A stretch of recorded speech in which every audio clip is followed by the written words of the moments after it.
Today we're doing a video on these pond products that are basically like a liquid neoprene rubber coating. So we're going to be talking about what they are, how to use them, and how do I apply them. So they're really cool products that I always try to have on hand, at least, you know, like this is one I've had for a while, this gallon here. I always try to have it because I never know when I might need it. But sometimes I have a bigger job where I need a lot more. So there's basically 3 different products that I want to talk to you about. 2 of which I have here, 1 of them I do not. So we'll get into all of them, what the differences are, and also, you know, I just want you to be aware that these products are out there and some different uses for them. So basically, it is a liquid rubber paint almost, only it goes on a lot thicker than, you know, just a coat of paint. They are used to seal most often maybe cracks, also concrete. Okay, if you have a concrete pond or fountain, maybe sometimes I build gravity-fed filters, you know, big tanks out of a solid concrete pour, and I want to coat it with this liquid neoprene rubber coating to seal out any chemicals out of the concrete and just waterproof it. Also, if I have a deck or, you know, a little, you know, decking that I put out over a bridge or something that I'm putting out over a pond, and I build concrete piers in the pond to support the deck, I like to paint this stuff on that concrete pier. For one thing, again, it seals the concrete, but it also is black. So it kind of blends in and you don't have, you know, this concrete, white concrete pier. So it actually helps to make it look nice as well. Sometimes I've used this stuff on top of my seals on a bottom drain or on a skimmer, the skimmer door. You know, once I silicone it and screw the bolts in on the drain or the skimmers, sometimes just taking this stuff with a paintbrush and just painting it over and just coating it all kind of just seals it all up and cleans it all up as well. A patch, if you have a hole in your pond liner and you put a patch on, once that patch is, you know, glued in place, it doesn't hurt to take this stuff and just paint over that as well. And it all helps to seal it and keep it covered. So, like I said, there's 3 different types of products that I use, all right? This one here is called Pond Shield, and it just says, you know, non-toxic epoxy liner. That's, you know, perfect for all projects, large or small, from bird baths, fountains, ponds, and lakes. So this particular product is basically 2 containers inside. One is actually the rubber and one is an activator. So you need to add the activator into the rubber, mix them all together, and at that point, once you're mixing and you add that activator in there, you have about 15 to 20 minutes to apply this stuff before it hardens, okay, and it gets really tough to work with. This particular product here also requires a little thinner. So what we use for that is simply rubbing alcohol, isopropyl alcohol. There's you know, instructions in here, but we add a little alcohol to the mixture and it thins it and makes it a little bit easier to work with. Some of these materials are quite thick, okay, and you know, I'll get into the application of them as well, but just know that this is not like a thin little paint that you're just painting on. Like, these are nice thick heavy rubber you know, applications here. So so this is the Pond Shield. This product here is from a company called Herco, and it's called Hecht Rubber. And this one too. This one is nice because this one does not require an activator. So you can just open this up, use what you need, close the lid, put it back on the shelf, and 2 months later pull it out and use it again.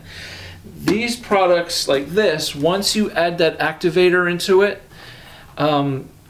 it will harden, like I said, in 15-20 minutes. What you don't use is garbage. Okay, so this kind of product is really good if you have, a larger surface that you're going to finish and you need, to use the entire amount of solution here, or, multiple cans. All right. If you're just, patching up a little spot around that skimmer or the bottom drain or over a patch like I was talking about before, this is your product, because this you can just simply, mix, paint it on, and you're done. And you can use it over and over. With this product, they also sell a primer, basically. So if you have like a new fresh concrete that you are going to apply this coating to, we paint on this primer first. Now this is a really thin, like water-based, I don't know what the chemical is in there, but it's thin like water. And again, a paintbrush on here, and you paint it all on the concrete, on your fountain, on whatever you're doing, and it'll dry, and then you can apply the main rubber on top of it. So it is basically a primer. Okay. The third product that I don't have here is a product called CIM. And that too comes in either in a gallon or in a 5-gallon bucket. And there is a separate container with an activator that, again, you pour into it. CIM is a great product. It's quite expensive, however. Okay. Ballpark, you're talking anywhere from $200 to maybe $280, $250 to $280, somewhere in that ballpark, $275 a gallon. All right, it's a very expensive product, but man, it's really good. It goes on like really thick, and once you put it on, apply this stuff, you let it dry, you come back tomorrow and you touch it, and it's just a thick rubber, rubber coating. So really nice. Okay, now this stuff, while it's great and it works really well, it's pretty nasty to work with. You get it on your hands, it's not easy to get off. I use gas. I just go in my garage, I get my little gas can, I pour some on a towel, and I gotta wipe it all off with gas. If you get it while it's still pretty fresh, it comes off pretty easily. If it's dried on your hands for a while, you got to really scrub to get it off.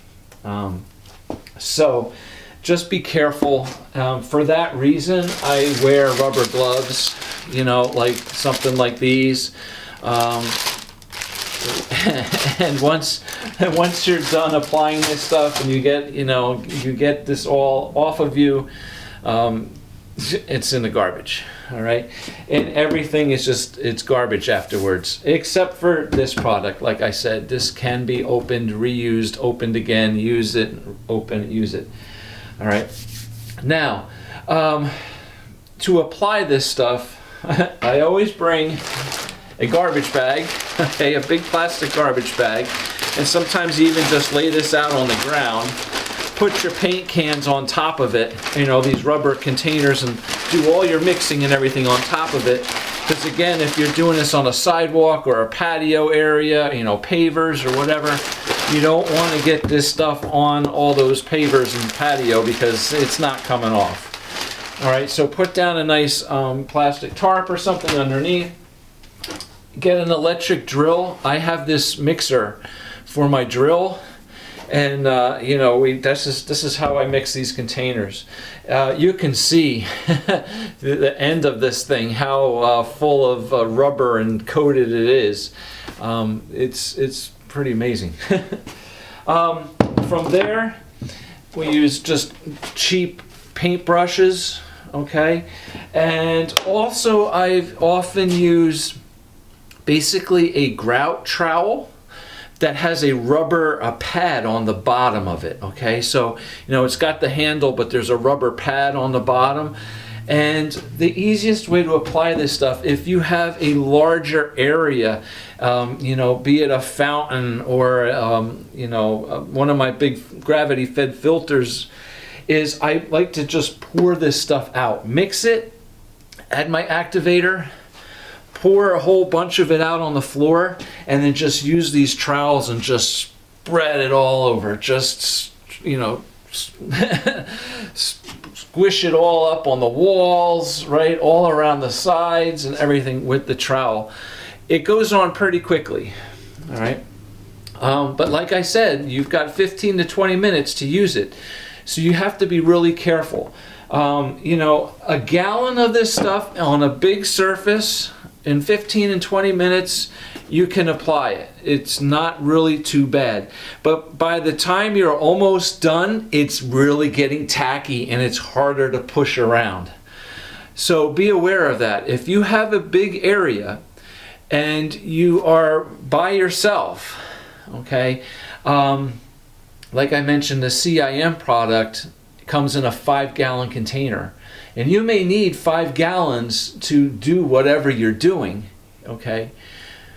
But you may not have time all by yourself to spread that 5 gallons in time, all right? So just a little heads up there, okay? You're probably better off buying, you know, 4 or 5 1-gallon containers and mixing them one at a time and applying them one at a time. Because if you take 5 gallons of this stuff, add your activator, and you might only be able to put down 2.5 gallons before that stuff starts really hardening up.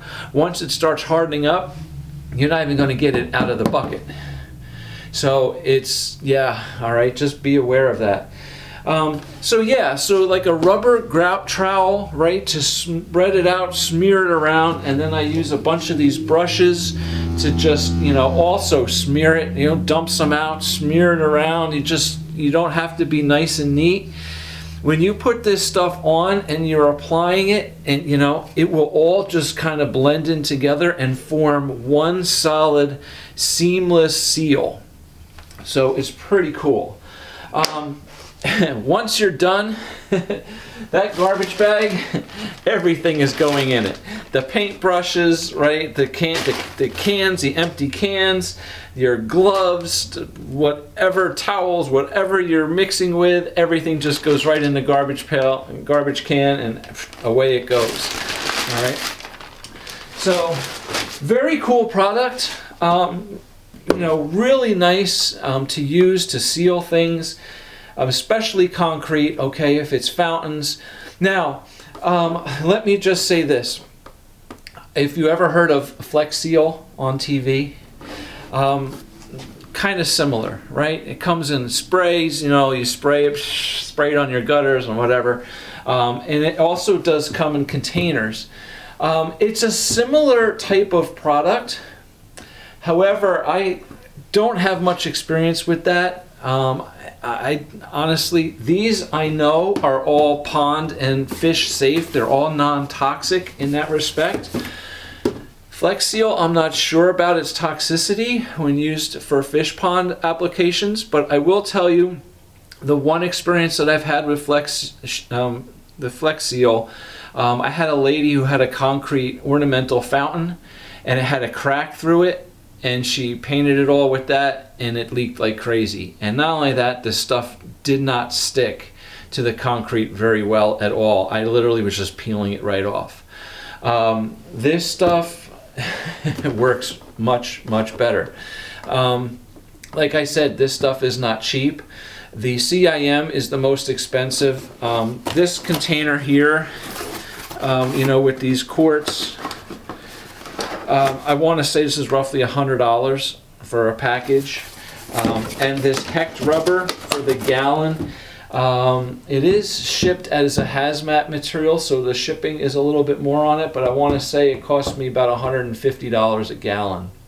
Okay, so just to kind of give you an idea of you know, its cost, but it is a really good product. And this stuff is the thinnest.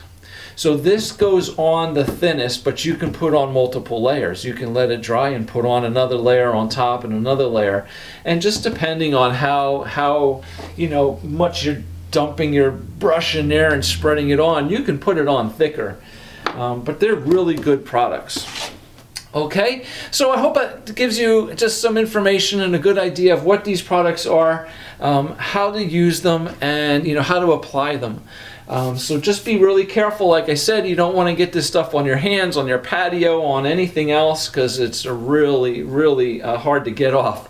So thank you very much for watching. Please hit the like button, subscribe to my channel, and check out all the videos I have. I've got a ton of videos here for you guys on just about every topic. So please check it out. I really appreciate the support. Thank you very much for watching, and hopefully we'll see you back again soon in another video. So take care and have a great day. Bye.